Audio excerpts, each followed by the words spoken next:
என்னோட முடியட்டும் இந்த பிரச்சனையெல்லாம்ன்னு சொல்லிட்டு, நீங்க வந்து வரும் சந்ததிகள், அதாவது இந்த நூல் போட் அப்படின்னு சொல்லுவாங்க. அதாவது இந்த தொன்று தொட்டு ஒண்ணு கனெக்டிவிட்டி இருக்கு பார்த்தீங்களா? நல்லது மட்டுமே தொடர வேண்டும். நல்லா முக்கியமா கேளுங்க. "த posting is very most important." நம்ம என்ன ரெஜிஸ்டர் பண்றோங்கிறது தான் ரொம்ப ரொம்ப முக்கியம். 2 கைய வச்சு உங்க தலைய நெத்திய வச்சுட்டு, "இந்த தலைமுறை சாபம், ஏதோ தடங்கல், ஏதோ விதி பலனில் இருக்கக்கூடிய பிரச்சனைகள் எல்லாம் இன்றோடு தீர்ந்து போகட்டும். என்னோடு போய் சேரட்டும். என் குழந்தைகளுக்கோ, பேரன்களுக்கோ, பேத்திகளுக்கோ வரும் தலைமுறைகளுக்கு எதுவுமே இருக்கக்கூடாது. அவங்க வாழ்க்கையில் சிறப்பாக இருக்க வேண்டும்." அவ்வளோதான்.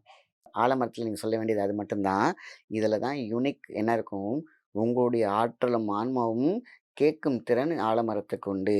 அதான் அதிசயம். சரிங்களா? சரி. இது ஒரு ஒரு பக்கம். இது எப்ப கிடைக்குதோ, இது நீங்க பார்த்து செஞ்சுக்கலாம். அவ்வளோதான்.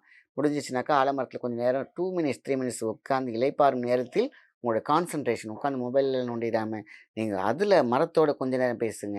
மரத்தோட பேசினா, நீங்க "என்ன பைத்தியமுலையாடா மரத்தோட பேசுற, ஆளுங்கள் கிடைக்கலையான்னு" நினைக்கலாம். ஆனா, இந்த மரத்தோட பேசுபவர்கள் எத்தனை பேர் வெற்றி பெற்றிருக்கிறார்கள் என்பது உங்களுக்கு ஆராய்ச்சி பண்ணி பாருங்க. உங்களுக்கே தெரியும். மரத்த அதுக்கும் உயிர் உண்டு, ஊன் உண்டு, உறவுண்டு, எல்லாம் உண்டு. மரத்துலக்கு பேச உங்களால அது பேசுறது உங்களுக்கு தான் கேட்க முடியாது. நீங்க பேசுறது அதால கேட்க முடியாது. ஆனா, அந்த ஃப்ரீக்வன்சி ஆஃப் என்டரன்ஸ் இருக்கு பார்த்தீங்களா? அது யுனிவர்சல் கரெக்ட்டா கொண்டு வந்து குடுத்துரும் அது. ஸோ, அதுதான் ரொம்ப ரொம்ப முக்கியமான விஷயம். வைபரேஷன், கனெக்ஷன் எப்பொழுதுமே பார்த்தீங்கன்னாக்கா, நீங்க செப்பரேஷனா நெனச்சீங்கன்னா செப்பரேஷன் தான். வைப்ரேஷன் நெனச்சீங்கன்னா வைப்ரேஷன் தான். இந்த மூளை அதை செய்துவிடும்.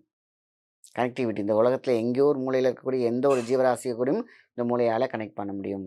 மூளையால அந்த எனர்ஜிய எடுத்துக்க முடியும். எனர்ஜிய குடுக்க முடியும். மைனஸ தள்ள முடியும். பிளஸ்ஸ எடுக்க முடியும். பேராற்றல் கொண்ட பெரும் மனிதன் கேட்டீங்கன்னா, நம்ம மூளை தான். சரி. அந்த மூளையையே மூலதனமாக வைத்து நம்ம இந்த மரத்தோடே பேசுங்கன்னு தான் சொல்றோம் ஆலமரம். சரி. இதுக்கு உங்களுக்கு அந்த ஆலமரத்துக்கிட்ட ஒரு அந்த விழுது இருக்கு பார்த்தீங்களா? அந்த விழுது கொஞ்சம் எடுத்துட்டு வாங்க. எடுத்துட்டு வந்து வெள்ள துணியில, இல்லன்னா பச்சை துணியில அந்த ஆலமர விழுத உள்ள வச்சு, உங்களுக்கு தெரிஞ்ச நேம்ஸ் இப்ப பெரியவங்களா இருக்காங்கன்னா, உங்க பையன், பையனோட பேத்தி, பேரன் யார் பேரா இருந்தாலும் எழுதி உள்ள வைங்க. உங்களோடையும் பேர் எழுதி வைங்க. தாத்தா, பாட்டி பேர எழுதி வைங்க. ஒரு லிஸ்ட் அப்படியே எழுதி வச்சுக்கோங்க. இதெல்லாம் தொன்று தொட்டு இது எல்லாமே சுபட்சமாக நல்லாக இருக்க வேண்டும்னு சொல்லி கொஞ்சோண்டு பச்சை கற்பூரம் வாங்கி அந்த துணிய சுத்தி பத்திரமா வச்சுருங்க. வேர் காய்ஞ்சாலும் பரவால்ல. 1 வருஷம் கழிச்சு அத தண்ணீல விட்டுட்டு, திருப்பி புதுசா ஒண்ணு செஞ்சு வச்சுக்கோங்க. அடுத்தடுத்த வீடியோக்களை தொடர்ந்து பார்க்க சப்ஸ்கிரைப் பண்ணிக்கோங்க. நன்றி.